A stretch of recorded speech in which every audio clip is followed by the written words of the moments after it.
I watched the documentary about the Tlatelolco massacre, and those types of situations always make me feel very angry and sad in the same time because I put myself in the place of those teenagers who just want to be heard.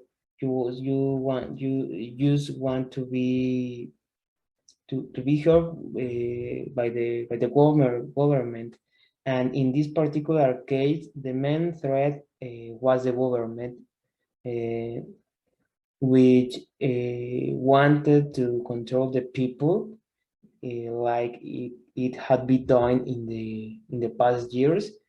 However, 1968 was a very important year because Mexico City was going to the host of the Olympic Games in this year. And for this reason, this type of movements or this type of march or this type of yes, of movements or studential movements were a big obstacle for the image that the government want to give to the foreigners or to the other countries because this type of march or this type of movements was based in the Cuban Revolution. So some countries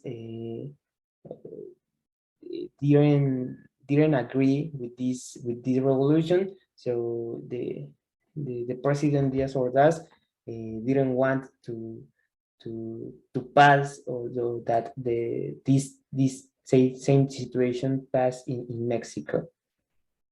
From the documentary and the film, I learned the true story of that tragic chapter in the history of our country. And I had already heard about this massacre, but I never understood the reasons why, or the real reasons why it happened. In fact, I thought that the students had, or the students started the confrontation, and I think, and I thought that these massacres have been a response by the military. Or, however, now I know that the army only had the objective to clean students without mercy. And this it was the principal objective, or the objective number one in this event.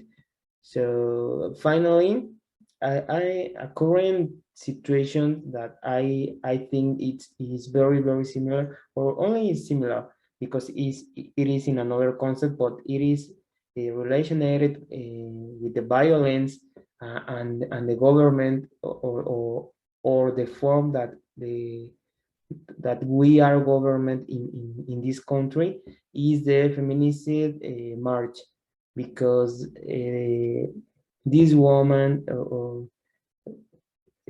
or these people, not only women, these people only want and need to be heard by the government or by the society in general. And many times there is a negative response from the government or the authorities. And in some situations, the government responds with violence or attacking the woman or the participants in this march or arresting them. But I think these type of march are very or are very similar with the with the events or with the march that happened in the 1968.